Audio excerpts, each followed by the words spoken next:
Living with my son, I found myself unexpectedly confronted by my mother-in-law with the blunt statement, "You need to leave." Surprised and hurt by her cold words, I reflected on my efforts to treat her well and ensure her comfort. However, it dawned on me that despite my intentions, there were instances when she treated me poorly, fostering a growing resentment within me. In that moment, I unexpectedly found myself expressing, "I'll gladly leave." Although it wasn't my initial intention, I realized it might be an accurate reflection of my true feelings. With my husband away on a business trip, the only one facing consequences if I left would be my mother-in-law. I couldn't help but ponder on the fact that the luxurious city life she enjoyed was made possible by my efforts. These thoughts led me to a decision. I chose to leave the house. Allow me to introduce myself. I'm Catherine, turning 38 this year. Married for a decade, my husband and I, both working professionals, once contemplated having children. However, medical challenges made natural conception nearly impossible. After careful consideration, we decided to forego fertility treatments and embrace a childless life together. Our family dynamics shifted when my father-in-law fell ill and eventually passed away. Faced with ailing knees, my mother-in-law struggled to live alone in the family home. The idea of hiring a caregiver crossed our minds, but for safety reasons, we concluded it was best for her to live with us. During the planning of our new house, we incorporated features with her comfort in mind, including a ground floor room equipped with a small bathroom, kitchen, and toilet. Despite exceeding our budget, we believed it was the right decision, showcasing our consideration and kindness towards my mother-in-law's needs. It appeared that my mother-in-law didn't share the same perspective. I started noticing a shift in her behavior ever since she began living with us. While I had never harbored any negative impressions of her in the past, her recent actions had taken a more aggressive turn. What struck me was that her aggression heightened notably when my husband was away. Given his career in sales, my husband had started traveling abroad more frequently, with week-long trips becoming the norm. On one such occasion, after bidding him farewell for his international business trip, I was preparing for work when I heard my mother-in-law's loud demand from downstairs, "Hey, come down here right now." Curious about the urgency, I hurried to the first floor, only to find everything seemingly normal. She was casually sitting in the living room watching TV. I expected an emergency, but it turned out she just wanted me to make her breakfast, something she had never requested before. Both my husband and I have full-time jobs, and she had always managed her own meals. Puzzled, I asked if she wasn't feeling well, suggesting she see a doctor. Dismissing my concern, she asserted that as my husband's wife, it was my duty to take care of her. She went on to mention other households where the wife, like me, prepares 3 meals a day, seemingly oblivious to the fact that those situations involve homemakers. Trying to convey our work commitments, I explained the impossibility of preparing breakfast and midday meals. However, she simply turned up the TV volume in frustration, indicating she wasn't interested in hearing my perspective. Realizing the futility of the conversation, I chose to remain silent that day. Upon returning home after work, I found my mother-in-law waiting for dinner. In an effort to bridge the gap, I had prepared lasagna, a dish she loves. But she was dismissive, exclaiming, "What's this? It's way too salty." She promptly threw all the prepared food into the trash. Following that incident, my mother-in-law's demeanor took a sharp turn, becoming increasingly domineering. She incessantly picked on me, nitpicking every action. Feeling overwhelmed, I confided in a friend who suggested that it might be a case of bullying by my mother-in-law. A subsequent online search revealed numerous similar stories from others who had faced challenging dynamics with their own mother-in-laws. As my mother-in-law's behavior continued to deteriorate, I decided to address the issue head-on. Taking a day off from work, I initiated a heart-to-heart conversation with her during the day. I calmly asked, "Why have you suddenly become so hostile? We've always lived in harmony. If I've done something wrong, let me know. But if you don't talk to me, I won't know how to make things right." However, she displayed little interest in listening. When I patiently confronted her, she eventually started speaking. Apparently, she had become envious after hearing about a family she had talked about some time ago. In that family, there were two kids, a daughter and a son, and the couple lived with the husband's parents in a more spacious home. She envied their lifestyle, particularly the gatherings with many guests over coffee. She expressed a desire to spend her retirement in a similar manner.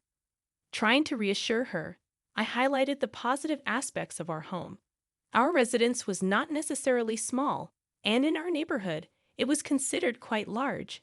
We even had a backyard spacious enough for barbecue parties. I suggested we could host home parties without any issues. Despite my efforts, she felt inferior and believed she couldn't compete, resulting in her reluctance to invite anyone over. Regrettably, our conversation didn't lead to any resolution, leaving the strained dynamics between us unresolved. However, a few days later, an unsettling incident unfolded. As I was leaving for work, I noticed a lady from across the street staring at me. Moreover, I observed people whispering and glancing my way. Puzzled, I checked my attire and makeup, finding nothing amiss. The reason for the whispers became clear that evening on my way home from work. A neighbor approached me and said, "Hey, I've heard some rumors. You know, violence ain't right." Taken aback, I delved deeper into the matter. The rumor circulating was that I had become violent with my mother-in-law, with the alleged confrontation taking place on the day we had our discussion. It was even said that I told her to leave if she continued with her lavish lifestyle. I had no recollection of such an incident and harbored no intentions of ever behaving violently.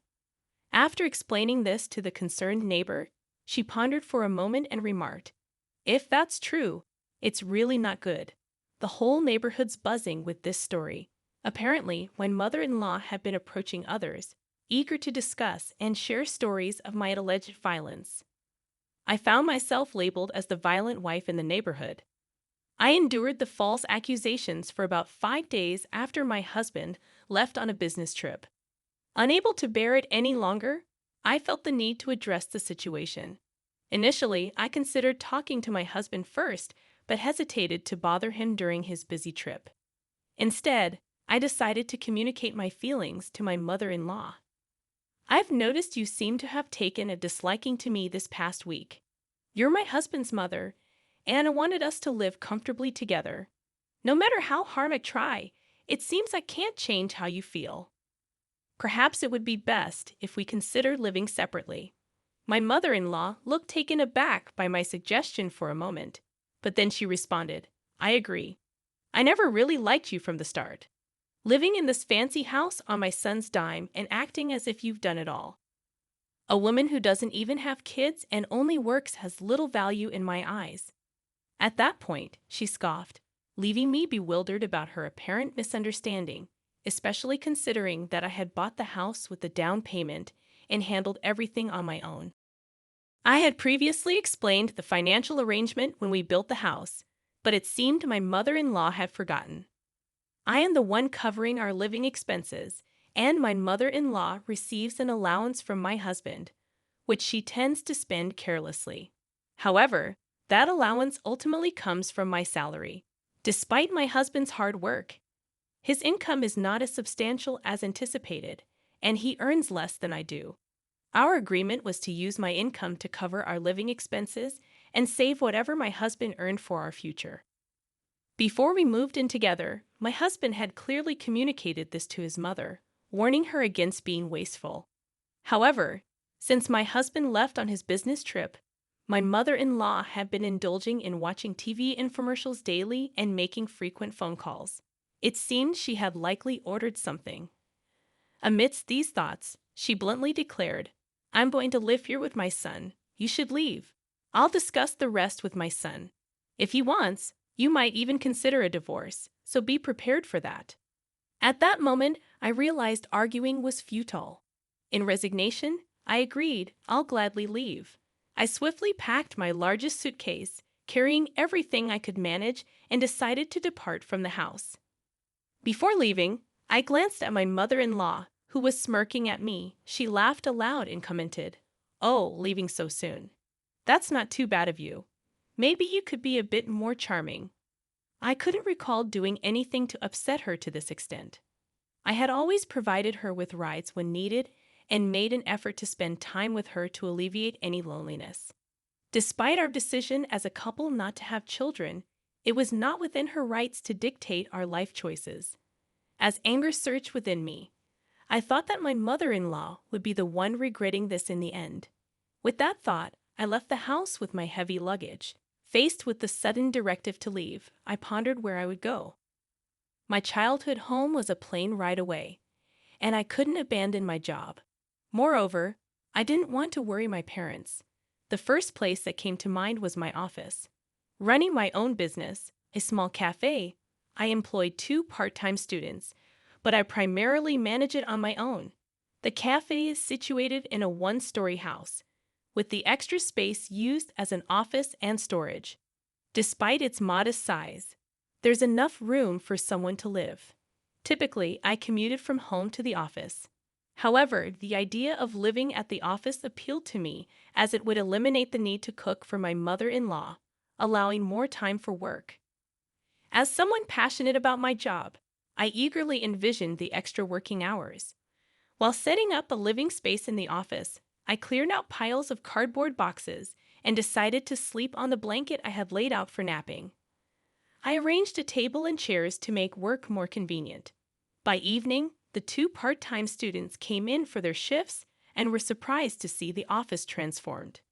Once I explained the situation, they readily understood and even offered to help wherever needed. Feeling grateful for their kindness, I considered them valuable members of the team. They had received excellent feedback from our customers, who praised not only the ambience and food quality, but also the service provided by the part-time staff.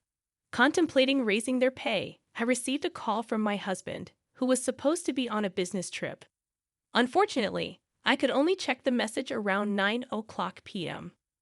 My husband mentioned he had returned earlier than expected and, upon arriving, noticed many of my belongings were missing. He confronted my mother-in-law, who initially refused to disclose my whereabouts. After pressing her for about an hour, she finally explained the issues between us, leading my husband to realize that I had left. Concerned, he quickly tried to contact me, resulting in several missed calls. Considering my husband didn't show up at my workplace, I appreciated his understanding of my situation. Feeling guilty about making him worry, I called him back promptly. When my husband answered, asking what had happened, I hesitated about whether to be honest about everything. However, his persistence compelled me to spill the truth. I briefly explained what my mother-in-law had done to me, and I could tell from my husband's voice that he was furious. He wanted to talk as soon as I finished work. After locking up the cafe and office, I headed home. I had never seen my husband this mad before, so the thought of meeting him in this state was intimidating. I reached home around 10 p.m. and noticed that only the lights on the first floor were on. My husband and my mother-in-law must be in the living room. When I tried to unlock the door, my key wouldn't fit. I knocked at the door, and my husband came out to unlock it. As I entered the living room, there sat my mother-in-law with a sulky expression. Apparently, after I left, she had changed the locks without telling anyone. My husband hadn't noticed earlier since the door was unlocked when he got back from his trip. My husband immediately wanted to hear the whole story from me, so I told him about the incidents over the past week, explaining how my mother-in-law suddenly became overbearing, wouldn't listen during our talks, and went as far as spreading lies about me to the neighbors. Every time I pointed this out, she would accuse me of lying. However, when my husband insisted on hearing everything, she just went silent. After I finished speaking, it was my mother-in-law's turn. She claimed I was violent towards her and wouldn't stop even when she asked me to. She mentioned she had talked with neighbors, but the harassment from me only seemed to increase. She even began to say that if the neighbors were asked, they would know all about my doings. I wondered what made my mother-in-law so confident to make such outrageous claims. The conversation seemed to be going in circles, and there was no clear conclusion, so I decided to show something to my husband. I had been collecting video and audio footage, and with just a few taps on my smartphone, I could record instantly. Over the past week, I had recorded every time my mother-in-law made snide remarks. Whenever I had the chance, I would prop up my phone to capture my mother-in-law harassing me on video. The footage showed her yelling at me to make dinner and even calling me defective for not having children. Children seeing this, my husband was furious, his face turning bright red. On the contrary, my mother-in-law looked pale, as if she had seen a ghost. In a desperate attempt to save face, she claimed, "This isn't right, Catherine. It's just a misunderstanding. It seems like I'm the bad one, but that's because you cut out the parts where you were being mean. In reality, you've done much worse to me." However, my husband, who had experience with video editing, wasn't convinced. If the video had been edited unnaturally, he would have noticed right away. It seemed like my husband completely trusted me, just as I hoped. He began considering living separately from my mother-in-law. Despite her vehement objections, my husband seemed firm in his decision. During this period, I decided to stay at the office. We discussed the possibility of living separately and how to proceed. Eventually, a conclusion was reached. We were going to send my mother-in-law to a nursing home. Although we had been against this idea before we moved in together, it seemed like a secure environment where she'd be looked after 24/7. However, my mother-in-law had always expressed her reluctance to go into a facility, thinking it would be incredibly stressful for her. My husband revealed he had been considering this option for a while. With my mother-in-law's bad knee and both of us working, we couldn't provide her with the attention she needed. He believed that the only way to ensure her safety was for her to be in a facility. Despite her pleas not to be put in a facility, my husband stood firm. While my husband doesn't show it much, he truly adores me, starting from his relentless pursuit during our dating days to putting me first in our marriage. I anticipated that he would take my side over my mother-in-law's. My mother-in-law, apparently oblivious to this, assumed my husband would be on her side. When she learned about her placement in a facility, she quickly apologized to me. However, my husband remained upset and didn't listen to anything my mother-in-law said. Throughout all this, I focused on running my cafe. Initially open only for lunch, I expanded to serving breakfast and offering evening alcohol. To my surprise, the number of customers nearly doubled, and I inadvertently shared the news with my mother-in-law, thanking her for the opportunity. However, it came off as sarcasm, and she didn't seem pleased. In the end, we chose the closest senior facility for my mother-in-law, despite its higher cost. It was known for its excellent services. Despite past tensions, I never wished ill on my mother-in-law. I'm thankful for her role in raising my husband. Forced into the facility, I heard she caused a lot of trouble, having disputes with other residents over minor issues like making eye contact or speaking too loudly whenever I visited. Fortunately, it never reached a point where they had to kick my mother-in-law out of the facility. But they ended up isolating her from the others. The staff kept me updated about her situation. Initially, she was quite spirited, but about 6 months into her stay, I was informed that she seemed to lose her energy, possibly feeling lonely without much interaction. Recently, with the help of the staff, I received a report that she's now able to converse well with other residents. However, it appears that her nature hasn't changed, and due to her bad attitude, she was eventually evicted from the facility. Although she moved to another facility, she ended up isolated, and her loneliness seemed to intensify, possibly leading to dementia. It's a bit sad that she had to be separated from her son, my husband. However, if it ensures everyone's peace, it might be for the best. Now, I live in Europe with my husband. He had been traveling abroad more frequently for work, and recently he mentioned he wouldn't be able to return home for about a month. Then he suggested he'd like to take me abroad with him. Although I ran a cafe and initially thought I couldn't possibly leave, 2 of my student workers were graduating. So I decided to close the cafe and follow my husband. I dreamed of running a restaurant abroad and set off for Europe. At first, the language barrier was tough, and I mostly stayed home. However, after making friends in the neighborhood, my perspective changed. A friend got me a job at the local grocery store, and gradually, I was able to communicate better. Eventually, I decided to open a small cafe in a corner of the town. We had a house back in Oregon that was still being mortgaged. We contemplated whether to sell it or not, but due to some false rumors in the neighborhood, we sold it to fund the new cafe. Thanks to the many acquaintances I'd made, a lot of people visited on the opening day. It was also promoted on social media as a homey cave run by an American, and some customers even came all the way from the US. The reason I started the cafe was that I managed to get permanent residency in Europe. My husband's company proposed relocating him to their branch in Europe, so we ended up settling there. He eventually quit that job, but in his new job, he seems to be really shining and is now earning about the same as I am. Now that we've settled down in Europe, with both of us working, it's challenging to figure out where to use our money. To our surprise, we found out we were expecting, despite being told that natural conception would be difficult. It feels like a gift from above.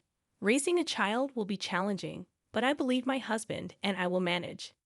We can't wait to meet our baby, even though the due date is a way off. The town I live in is filled with friendly folks, and when I shared the news of my pregnancy, everyone was genuinely thrilled for me. I believe that in this environment, our child will surely have a happy life.